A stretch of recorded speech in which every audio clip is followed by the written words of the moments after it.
This this is an interview with Peg and Joe Jopek on May 20th, 2025. Interviewer is Michael Clay. It all started on February 15th, 1933, when I was born in Chicago, Illinois, in what is known as the Stockyard District, or back of the yards. Chicago's stockyards were the world's largest stockyards at that time, just pulling in livestock from the complete Midwest, if not even the West. So it was so it was within blocks, well, one block of where I lived. I went to Hamline grade school when I was able to go there, and Hamline was the grade school in Chicago that was closest to the stockyards. So we got some smells from the stockyard, but I didn't mind it. In fact, some people ask me, here I was born and raised in the city. Why do I have a rural interest? Why do I want to farm? Why do I want to do this?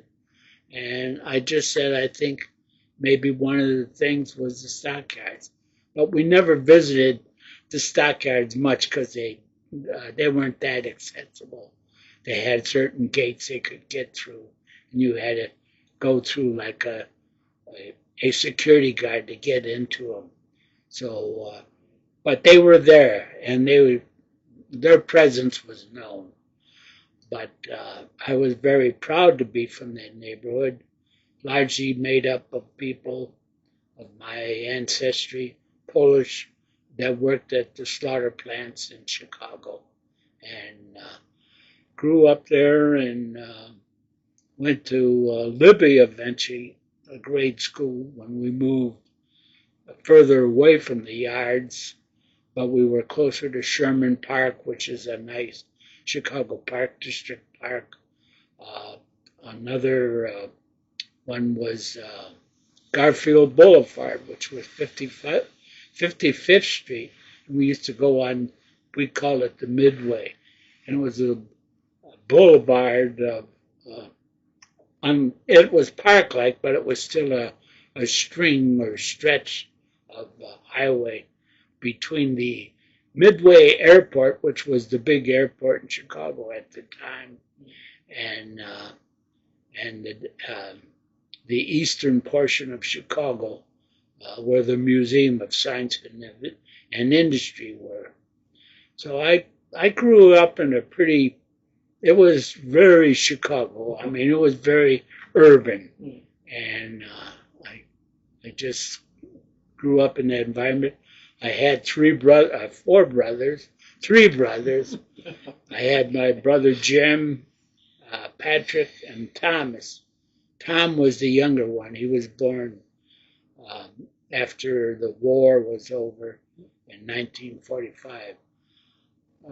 Being a Depression era child, my younger years I don't remember much, but I know my dad being a railroad worker who worked in the yards with freighting, shifting, switching traffic between rails. He worked for a subsidiary of the New York Central, which was called the Chicago River and Indiana connection there. And Dad would come home. One night he came home with two little baby piglets that he'd found in a stock car that were just orphans, I guess, that after they loaded the adult stock off.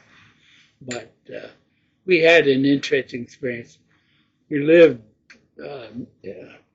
first lived in a second-story apartment, and then we moved to 57th and Bishop, which was a little further south, and from there then we moved to my mom and dad's first home purchase.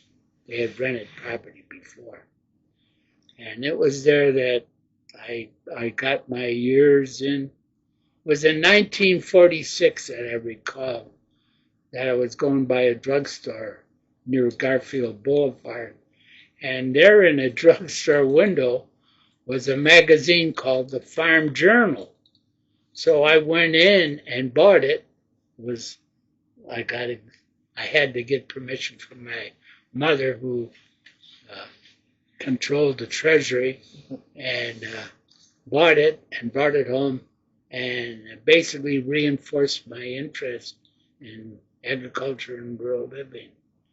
So from there, I graduated from Libby in 1948, went to Lindblom High School uh, for 4 years, and graduated from there in '52, and then went on to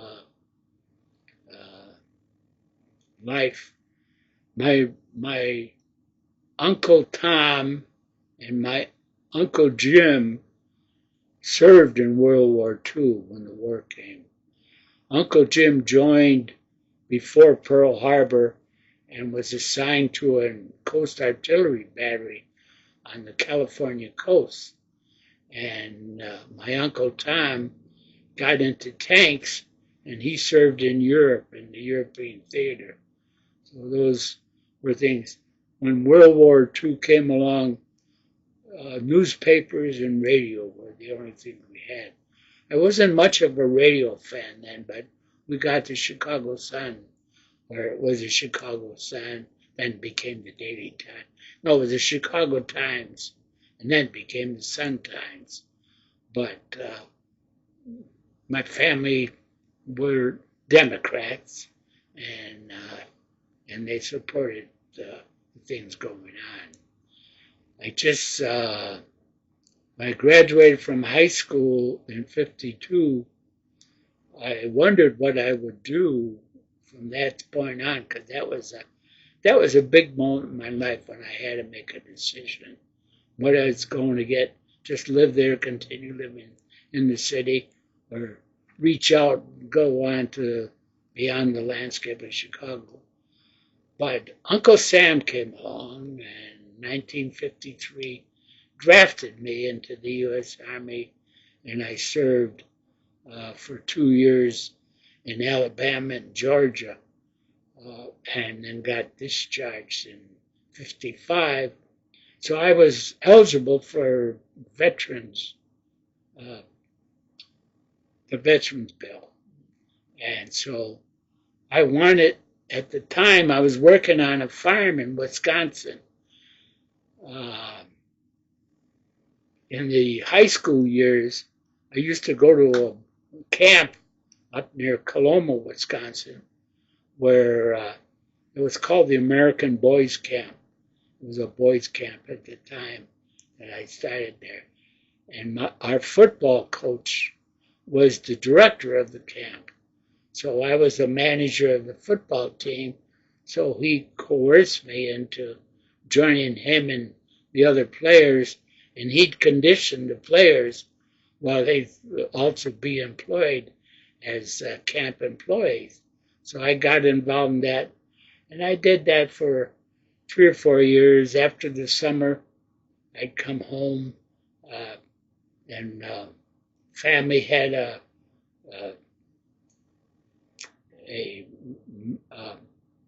one of their parents worked at the Board of Trade downtown Chicago.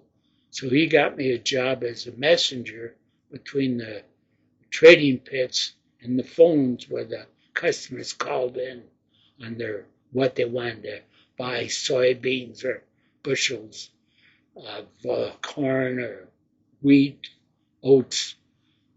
So I mean, and even hog products. So I was just I did that, and then after I completed that, I went to Wilson Junior College for a year, not quite a year, but after work I hopped to Rock Island, just out of where the Board of Trade was, and go out to Southside Chicago, go to school there, and I took history and art, and I was involved in that. So I matured and grew up, became a soldier, didn't serve in any combat roles.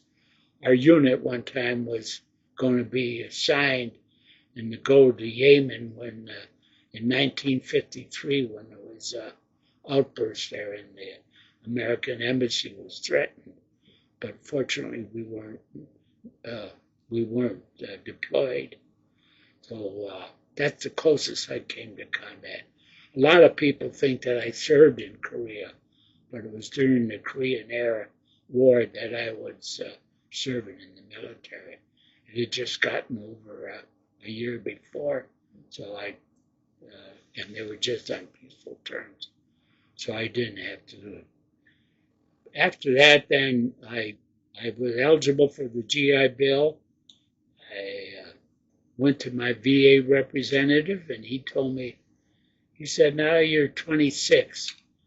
And I wanted to go to the University of Wisconsin in Madison because I had seen and experienced Madison in the bottom of a car, if you can imagine, because there were so many people in the vehicle. I had to sit on the floor. But I just fell in love with that campus. And this was in the dark of night, but I felt I wanted to go to the University of Wisconsin. And I had that idea, but at the time, there was the university had a restriction. It was called residential. And I wasn't a resident, they considered at the time. Even though I was over the age of majority, I still, because my parents lived in Illinois, they still considered me an Illinois resident. So I spent a year then living with the farm family and working on the farm and learning how to farm and all the farm practices, complete with livestock, sheep, pigs, dairy cattle, beef cattle. So, I mean, I got a good round and a good exposure for a year, but then I got drafted. So that ended then. But even though I had lived that year in Wisconsin, they still wouldn't grant me residency because of that restriction. On the GI Bill, you're limited. I think my payment was like $110 a month to go to school, and I didn't have much of savings. My parents weren't able to do it. So I was able to, with the GI Bill and doing some work on the campus. Well, I'm getting ahead of myself there. I didn't go to the University of Wisconsin. So one day I went back to Chicago and saw my VA representative. And he says, Joe, he said, you're 26. He said, you're too much for rah-rah. Just be appreciative that you have the benefit to go to college. So I ended up going to the University of Illinois. Anyway, I went to the University of Illinois and, of course, majored in agriculture as my major, but got involved with campus activities and met my darling wife there. If it hadn't come, we wouldn't be a pair if I hadn't gone to the UI. But then we got married and still were on campus. Peg was in junior year, and I graduated in 59, and then then got a job as an extension agent.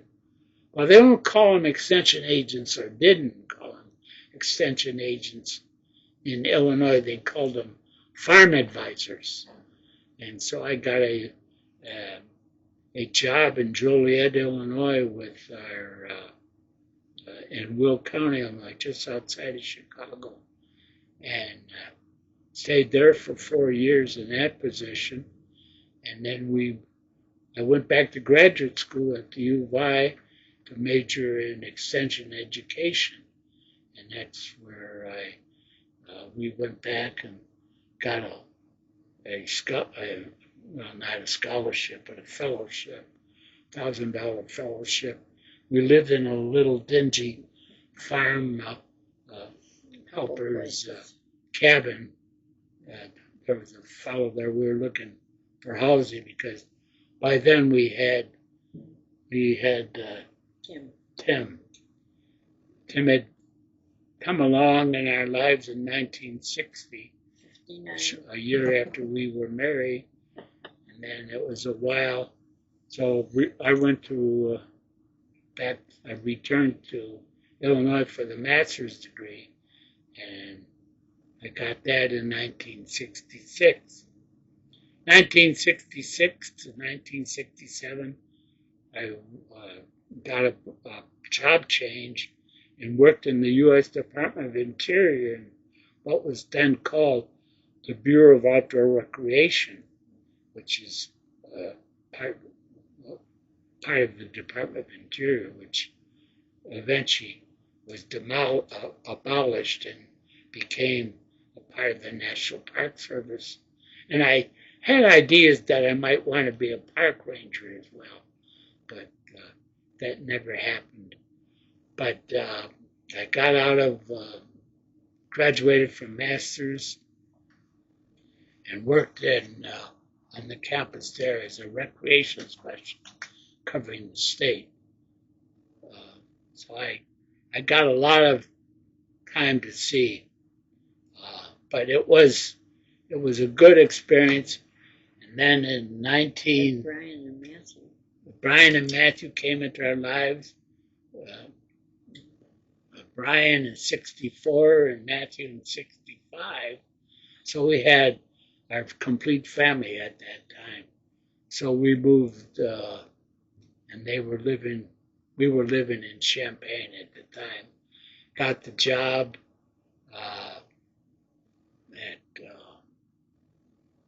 needed a job and got a calling. But before I go there, I want to say that we had grown up as a family, and I bought a canoe, and I came up north, and I always wanted to go north because in my farming ambitions, I wanted to have a cattle ranch in Alaska. And I was fascinated by that. I wanted to raise beef cattle. Well, I promised my mom a fur coat from the ranch, but was never successful in that venture. But we did come up through the Antigo area to go up to the forest up in the UP. And we went on Sylvania, paddled the lakes, and camped. And so I was very acquainted with Antigo at that time, early in my career. But what caused me to remember it is the landscape. When we drove through here, right by your grandparents' home, right where we live, right up Highway 45 from Effingham and Champaign-Urbana, and we drive right through. And I just remember this landscape was so distinctive and unusual that I was intrigued by it. And surprisingly, years later, then I was got a job offer to come up here and serve in UW Extension as a county resource agent. A lot of people think resources is just natural resources, but this was community resources, helping the community develop services and facilities that are not present or improve them. And I was involved educational-wise with local officials in coming together to do a lot of improvements. The ambulance service, the EMTs, solid waste planning. I wrote the farmland preservation plan for the county, a county economic development grant application I wrote got us the healthcare center out on Langlade Road. So I mean, it was a real wide area of community involvement, and worked with county and city in the towns as well in attaining those services and facilities. There's a lot in there because I was at it. I think it was over 12, 13 years before I retired in 1991. 19 years. But I got involved with the Ice Age Trail about that time, 1973 exactly. And I just got someone asked, sometimes at Ice Age Trail meetings, they'd have an intro question, and they'd ask you, well, how did you get involved? Or how'd you do this? Or how'd you do that? And they asked me, and I said, I went to a meeting. And so I got intrigued with the idea. I had an interest in geology. I had taken geology in college. So I was real interested in, especially in glacial geology, and got read up on it and thought this would be an interesting thing to have a hiking trail that followed the glacial terrain throughout this fascinating glacial terrain in Langlade in the counties that it goes into. But then I served as the coordinator at that time because no one wanted the position, and I didn't want to over-involve volunteers, so I agreed to serve in that role, and that's why we have the Ice Age Trail here today, as well as in the other some 29 counties throughout Wisconsin. An intriguing story, very involved, a lot of meetings, a lot of hikes, a lot of memories, but we'll go on from there. Oh, yeah, I did serve on the hospital board for 16 years. I was, while I was still working, I was on UWX, University of Wisconsin Extension Faculty Senate for several years. I was on the Wisconsin Public Radio Board for, I think, 8 years. So, I mean, I made contributions to services and facilities, not only here, but elsewhere. But we had county board leadership at that time that was more insightful. Walter Klomoski, who was one of the county board chairs, his wife was a teacher at North Elementary. And so our sons came home. You want to tell them about the tale about Matthew? No. Well, he was so excited because he said his teacher's name was Mrs. Kolachki. That's a Polish pastry. And he was so excited. Well, her name was Mrs. Klomoski, but she loved the story. So. Yeah, but Walter was a big influence on my career here. He was very attuned to education, and especially extension education.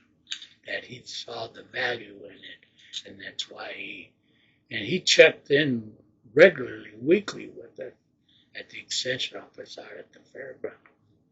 So I mean, under his leadership, I could see that what I was doing, and he'd always check and make sure that we were doing these things, because he was chairman of the committee, the extension committee, and I worked with him.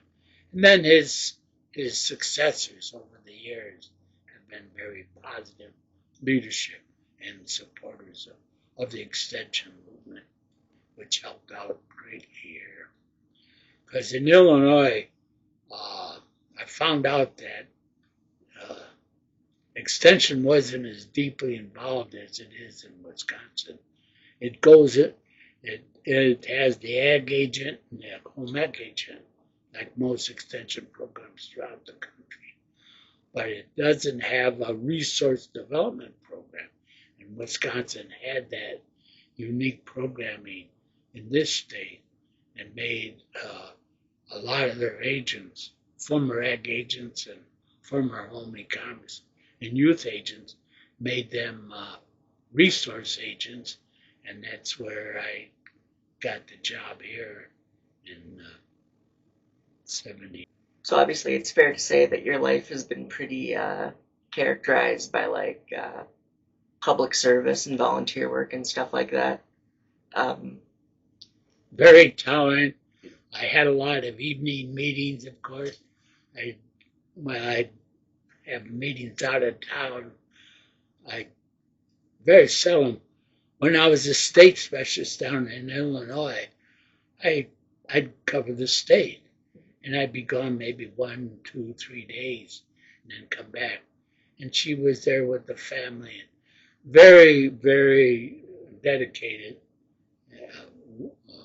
woman to the cause, and that's why we're married 66 years as of now. Takes care of her husband too. Is there? I couldn't have done it without Peg. I'm sure. It took a certain kind of woman like to do it, and we used at the U of I. We used to at the University of Illinois. They had a campus they called the Boardwalk, but we guys always called it the Broadwalk. That's where you would walk. And one day she said, because she had learned that my name was Jojo, so she'd say, "Hello, Jojo," and when we're walking, I'm going to one class and she's going to another class. She'd go by. So one day she invited me over for it was a dinner, Christmas dinner, and that started our. Well, no, that didn't start our romance. I met, besides seeing her at the ag library where I went all the time, because she was working there as an assistant under D. Brown, who wrote the book about Bury My Heart. Bury My Heart, the first book that came out about Native American concerns. And he was a librarian there. He wrote subsequent books, but Illinois was very fortunate to have him as library, and of course his able assistant. And that's where Peg, I think, got involved in library, and her involvement. But yeah, it was a fun experience. But one day she invited me again to another function, or no, we went to a movie or something, and one of our dates, and I just told her, I said, "Miss Mason, you bother me," and she didn't know what I meant, but she was kind of taken back by that.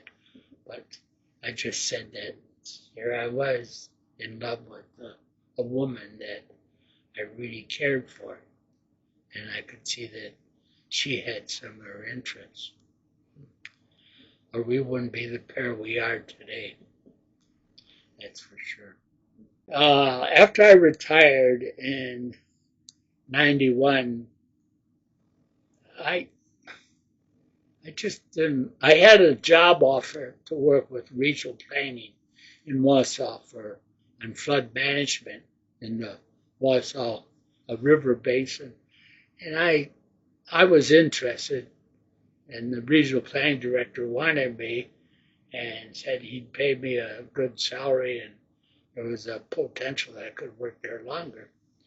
And I thought, well, I'm retired now, and I want to see this country. And I still had my national park interest. Of course, Peg wasn't wild about it, but I decided that I wanted to visit all the national park sites in this country. And when we started out in 91, there was 378 national park units. And by the last count, we visited 377. Unfortunately, they've increased the number of national park sites to where it's like 344 now. So I haven't been able, we basically in 2019 took our last trip, and COVID came along and that pretty well put a stop to that activity. But yeah, I've got slides and pictures of all the sites we visited. Unfortunately, I lost some of them when we had a theft in New York City of some of the digital camera pictures I took between certain years. But it's just another feather in my cap that we did that got at least almost to the 378 sites that were present at the time that I started on that venture. But it's just the dedication and the commitment of seeing the national parks staff and the sites themselves. A lot of people think, well, there's Yosemite and Yellowstone, and those are national parks. But there's so many more that show the history of this country, fascinating history, things that we just came back from in 2023 from Ohio, from visiting the last site, 377, about one of the commanders that started the Buffalo Soldiers in, well, not in Ohio, but he was from Ohio and created a college for Negroes in just outside of Dayton. So we visit. That's a National Historic Site. At the time we were there, the house was in restoration stage, but we were able to take a picture of it. But they had a temporary visitor center there on the campus of the college, so we were able to get my passport book stamped so I could prove that I had been there. So that's the kind of experience. But just varieties of experiences like that, Mike. It just more people need to get out and enjoy the system, because it is really a reflection of our country's history.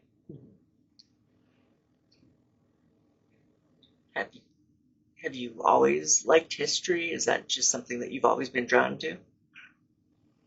Oh yeah, I'm never bored. We're never bored. And when we traveled that time, sometimes we'd set up at a hotel or motel and then visit all the national park sites in that area. Go maybe made some round trips and stuff like that.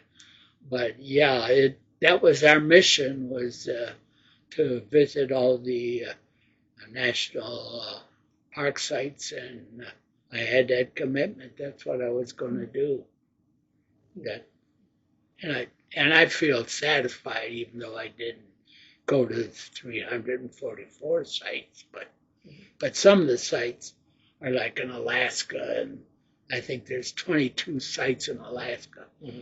We were fortunate to go to Hawaii and get in at least 6 of the 7 sites in the Hawaii area, even though it involved flying from island to island.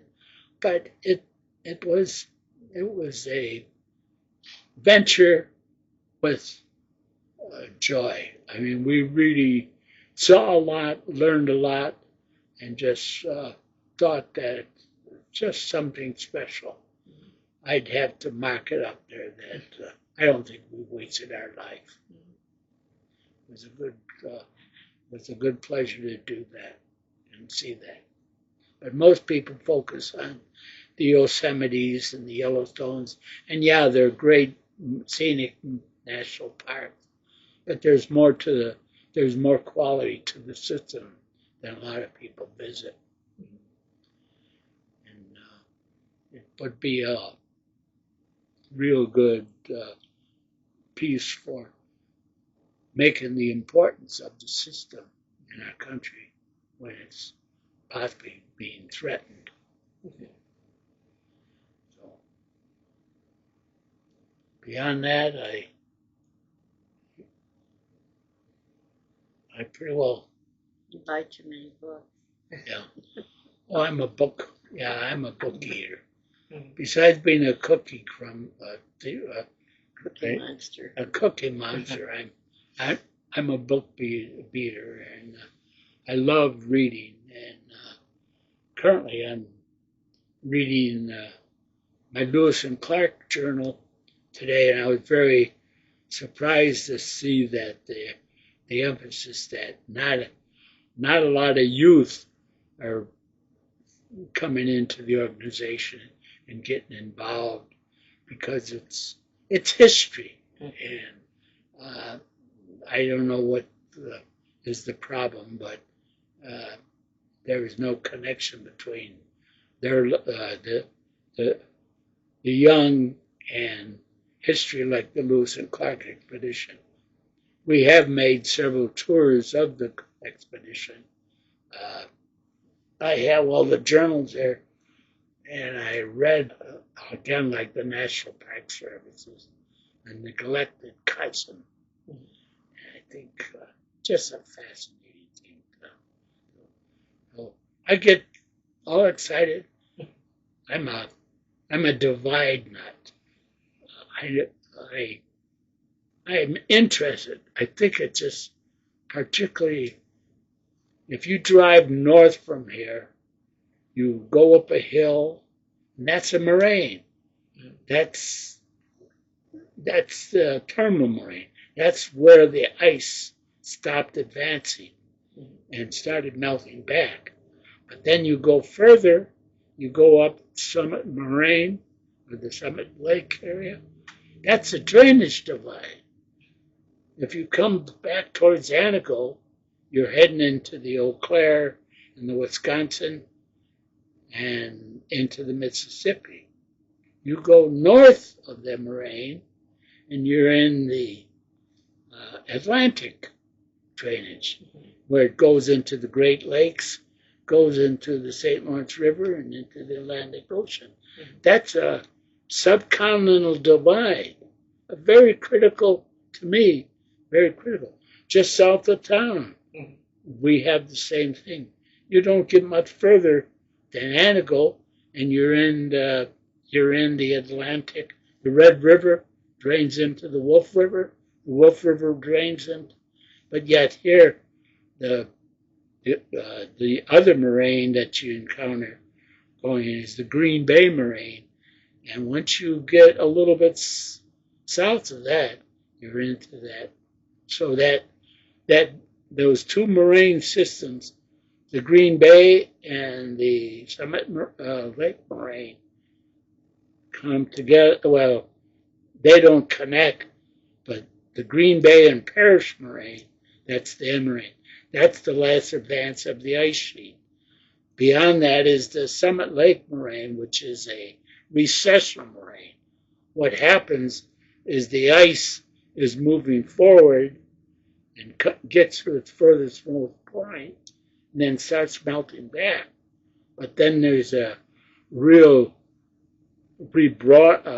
refreshing of snow, and it begins advancing against, and that's the recessional moraine. And that's what you experience at the Summit Lake moraine. So I mean, it's just interesting, and that's why that when we first came up this way, this landscape was so fascinating. I found it very intriguing. So it's just a story that a lot of people don't appreciate, that they're in a landscape of change. I like that, a landscape of change. It's nice. Do you ever feel nostalgic or like things were better in like the past, or like, because I meet a lot of people who come to the museum and they're very wistful about the past, and they are like, oh, I wish I could go back to the pioneer days or like the 1850s or whatever. Do you ever? No, I really don't have that passion because I'm able then, because we're able to do the things we do now.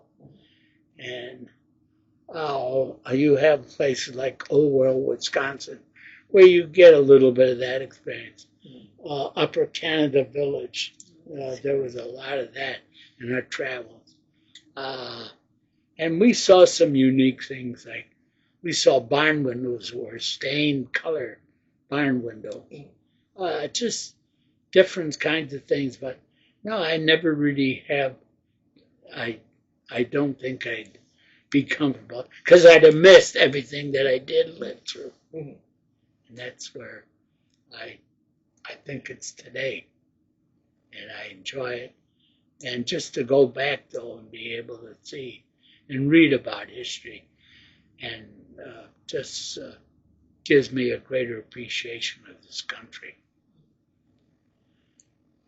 And there's numerous books, as you know, on history and all kinds of history and subjects. So, but we Peg and I are pretty well satisfied with that.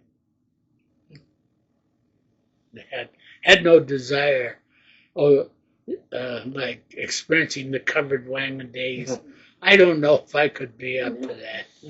I'd rather ride in a station wagon and get to points and see where people did travel through. It gives you a greater appreciation of the. Now you don't experience it directly, but it gives you an appreciation of seeing what they had to endure. And I'm glad I was able to see a lot of it, because we went when we did our national park tour. We went south, we went north. I mean, things are different in every region of this country, and just phenomenal that the variety of ideas, some not so popular, but some popular, and it just gives a great insight into what this country is all about. So, Obviously, you've lived like such a long and full life. I, what do you think is the what do you think is the greatest difference in the world right now between your younger years and today? in the younger years, uh, I think there are too many people. It's one thing. This country, what, 240 million people now, they estimate. 340. Yeah, 340. Yeah, I said 200. 340 million. I mean, you put 340 million together. I mean, you can't grasp. It's in pure numbers.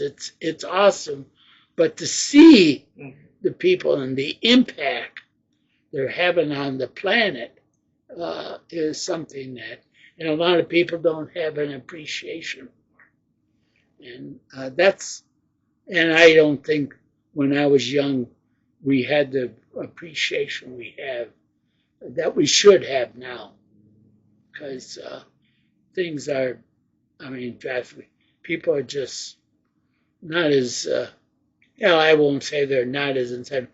They're probably as insensitive to it or unaware of it as we were back in the 30s. Even more so because you didn't have television or the Wi-Fi or stuff like that. Okay, well, my background is a lot different from Joe's urban Polish background. I grew up in a community that most people would consider as WASP, White Anglo-Saxon Protestant. And my ancestors, most of them, started coming in 1619 to Virginia, somewhere in the north, but most of my ancestors came from the southern colonies. And they'd come over into Kentucky, Tennessee, and then Illinois and Missouri. And most of the children I went to school with in that tiny little town of 1,500, we used to say if you count them, count all the people who go through, you get 1,500, you know, because there were 37 in my graduating class. But most of the people I went to school with had the same kind of background, I discovered. And I was born in a house that was considered a hospital, much like the 7 hospitals that were here in Antigo before the big hospital was built. And, you know, I ate cornbread and everything fried and all those southern dishes that I didn't know were southern at the time. And it was when I was 10, I had a teacher who just opened history for me. And from then on, I wanted to know where everybody came from, what they did, all kinds of information about people.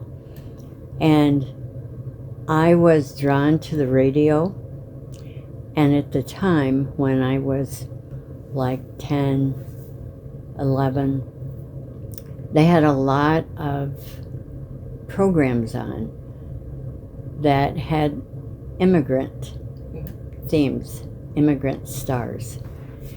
And so I thought I would like to teach in a school that taught English to immigrants. Of course, by the time I got old enough, they had a whole different setup for people. But I was always drawn to reading about people from different countries as well as reading our own. Mm-hmm. And so I decided I wanted to be a history teacher. And I didn't have money to go to college. So I worked for a year for Illinois Bell in Peoria, Illinois, and lived with my grandparents. And then I decided I couldn't do that for the rest of my life.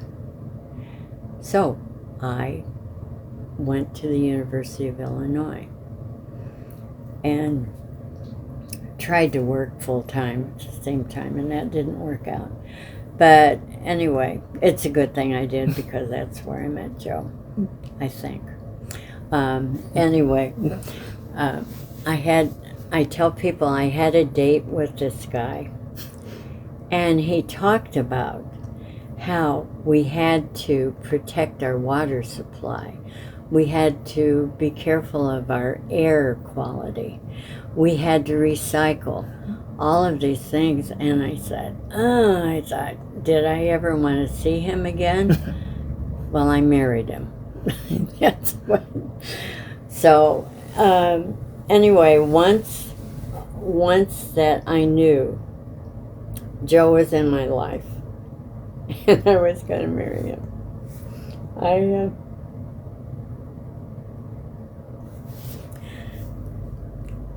I decided I would make it my mission to support him. Anyway, we had a lot of interesting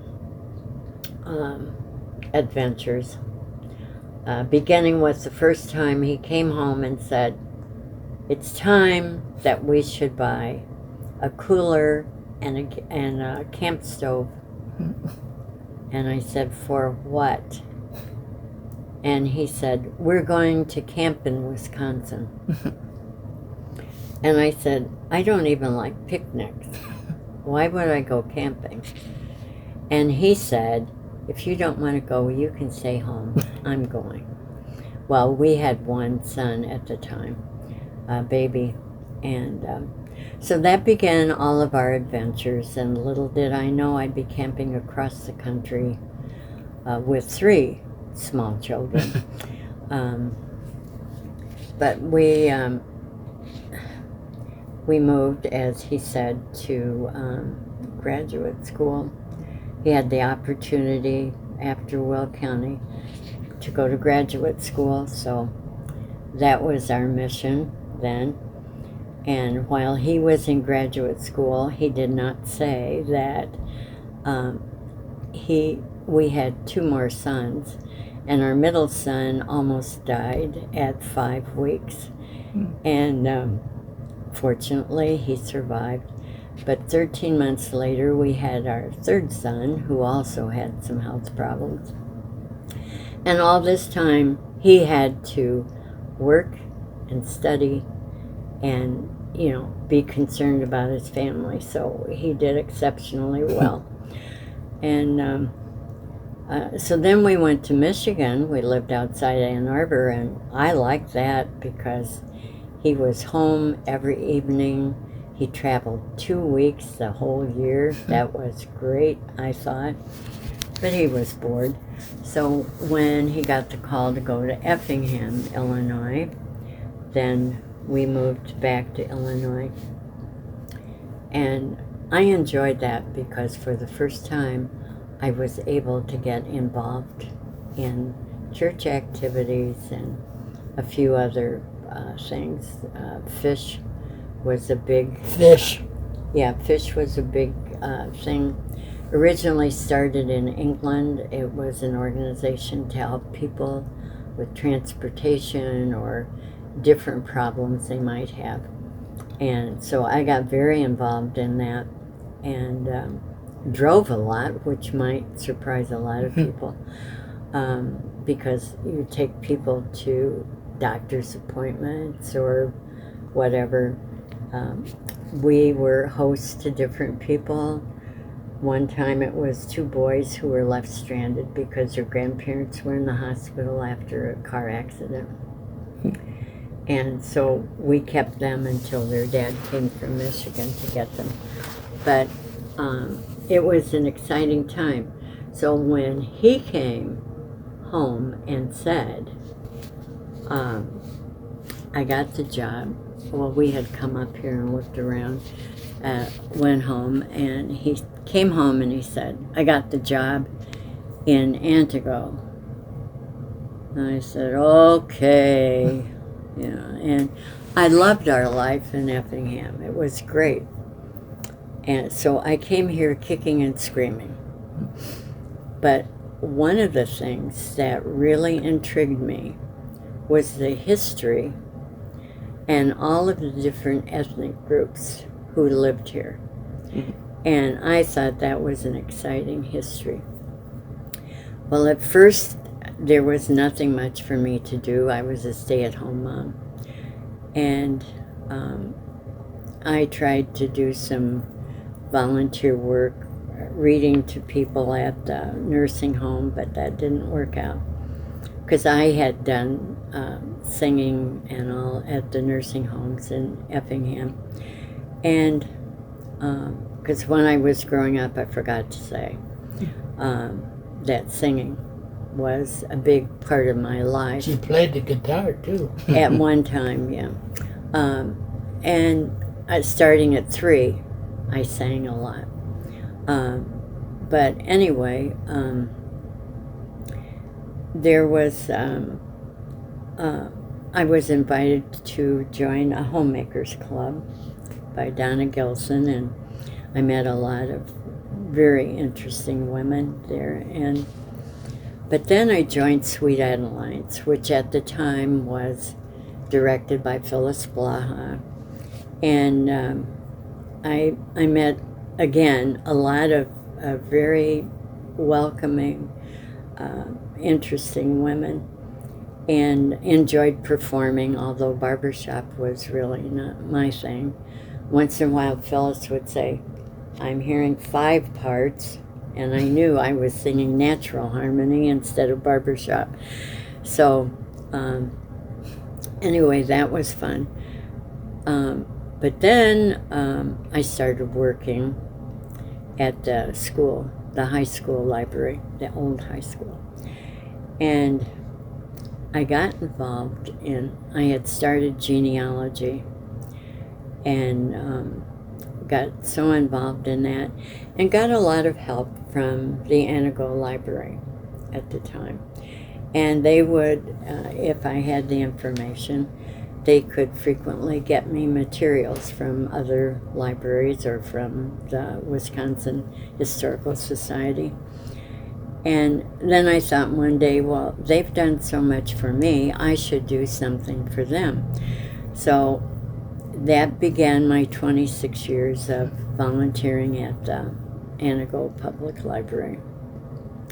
And I was also on the Wisconsin Valley Service, WVLS, for the library for 31 years. And when Joe decided to retire, then I quit working, and I told him I want to work at our church food pantry, St. John Church Food Pantry. Father Charlie and Jerry Behar had started it.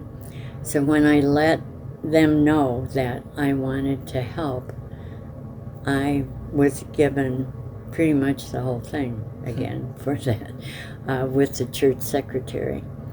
And after several years and getting other people involved,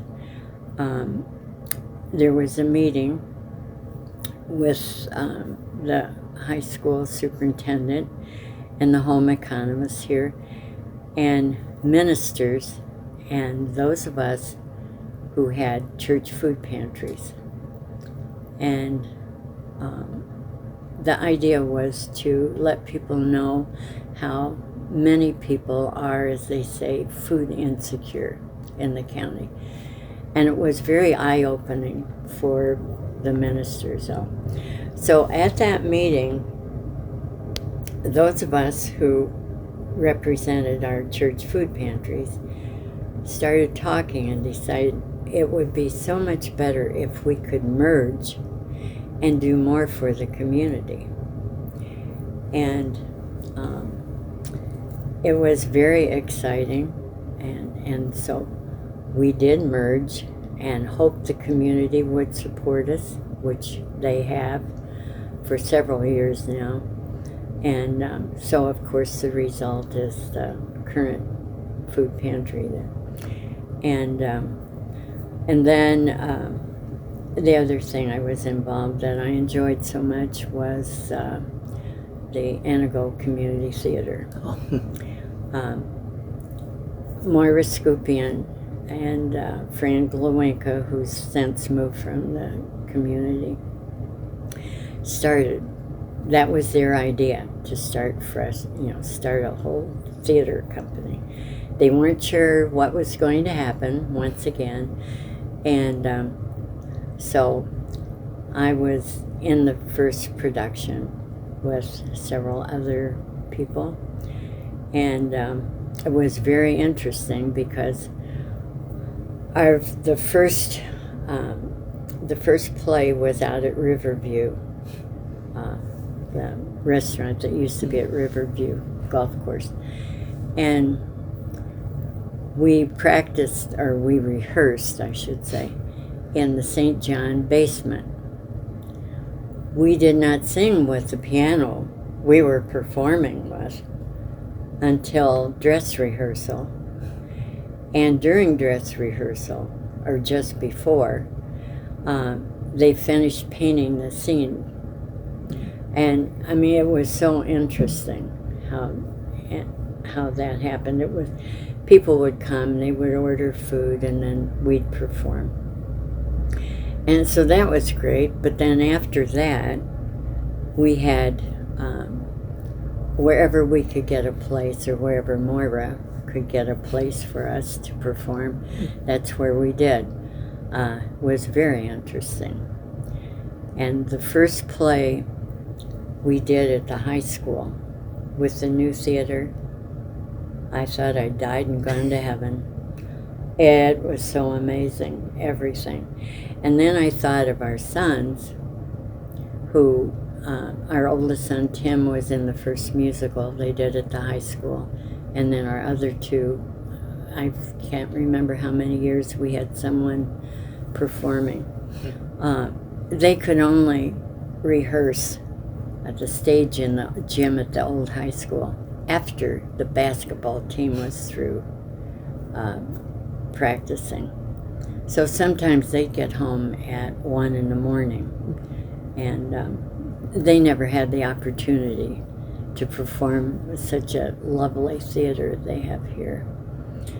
And so we've been here 53 years shortly, and it's been very interesting.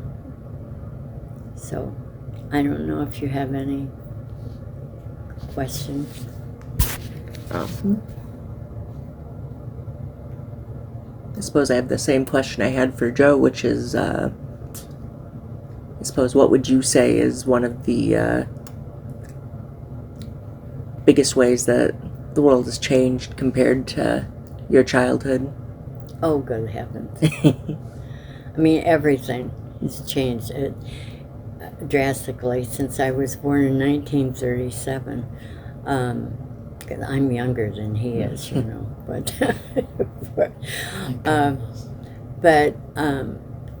one of the things, of course, is social media. And you know, people are the same, unfortunately, in some cases. But for those who say it would be great if we went back to the good old days, whatever they were. There was a book at the high school library called The Good Old Days, They Were Terrible. And no, I have no desire to go back. I don't even want to go back to the 50s when I was in high school. And that was not a good time. It was a good time for some people. And in the very old days, it was not good for the ordinary people who frequently didn't live long. I had one of my ancestors was killed when lightning struck and frightened a horse that was carrying his buggy and toppled the buggy, and so he was killed. He was, I think, 29 or 30, something like that. He and his widow had 4 children already. She had no money because he had no will. She had to buy her children's clothes, the beds, everything she had to buy because women had no rights really then. And so the neighbors, what they did at the sale, they bought things and then they gave them to her. But can you imagine being 29 with 4 children, no money, nothing? So that would not have been good. Obviously, it was not good for people of color. It was not good for the immigrants who came, well, even like Joe's grandpa who came from Poland and worked in the meat packing plants. Was not good. Was not easy at all. So no, I wouldn't want to go back for that. Certainly, I hated to go to the dentist. Now it's a breeze. It's really good.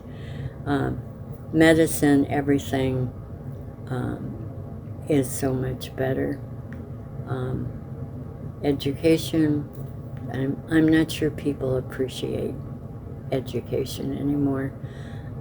Certainly they don't appreciate history. A lot of people think the world began when they were born, and it didn't, of course, and they make no connections. But I think it's always been that way, pretty much, because a lot of times people had no time to think about things. They were busy trying to feed their families. But no, I wouldn't want to go back. No, now it's just, now the problems we have are just so many more times the problems there used to be. So, and we know what's happening immediately. And so that sometimes it's good, sometimes it's not.